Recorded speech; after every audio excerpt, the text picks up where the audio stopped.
नमस्कार, मी आहे साची सचिन शिंदे आणि तुमच्यासाठी घेऊन आली आहे बेसनचा हलवा। तर त्याच प्रकारे मी अशा प्रकारे साहित्य घेतलेले आहे।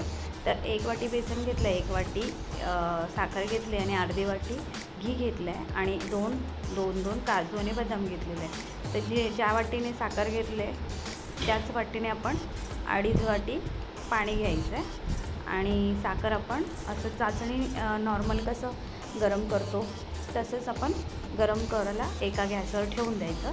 जास्त पण कडबीड नाही आणायचं, फक्त साखर वितळली पाहिजे।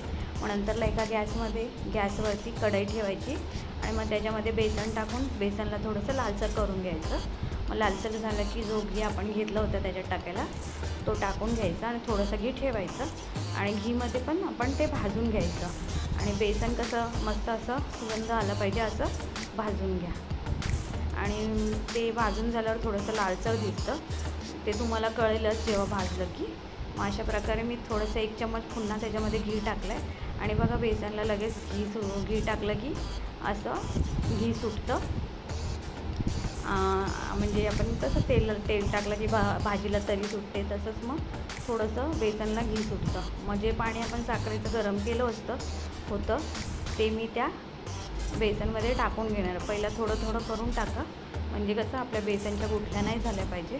तर अशा प्रकारे मी ते पातळ करून घेतलं आणि त्याला हलवत गेले। ते झाल्यानंतरला हलवत राहायचं, कारण की त्याच्या गुठल्या नाही पडल्या पाहिजे।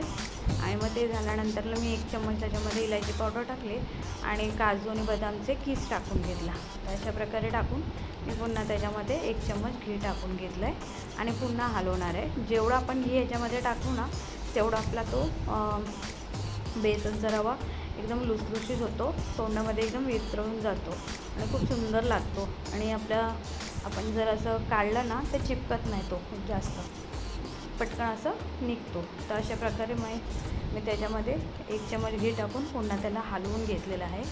मग ते परत मी त्याच्यामध्ये अजून 1 चम्मच घी टाकणार आहे आणि मग नंतरला पुन्हा त्याला हलवून घेणार आहे। तशा प्रकारे मी हलवून घेतलेलं आहे।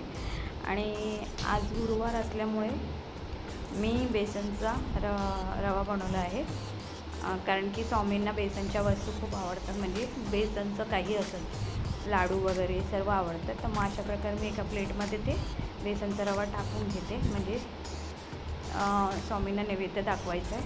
मग अशा प्रकारे टाकलेलं आहे आणि नंतरला तुमच्याकडे काय असेल ड्रायफ्रूट्स असेल वगैरे असं काय असेल तर मी काजू बदामचे तुकडे त्याच्यावरती टाकून घेतले आहे आणि अशा प्रकारे माझा बेसनचा रवा झालेला आहे। तर बघा तुम्हाला माझी रेसिपी कशी वाटते। आणि मग संध्याकाळी स्वामींना मी नैवेद्य म्हणून जेवणाचं आणि बेसनचा रवा किंवा हलवा असं काही बोलू शकतो दाखवलं आहे। तर बघा तुम्हाला कशी वाटली माझी रेसिपी। आवडली असेल तर लाईक शेअर नक्कीच करा। धन्यवाद।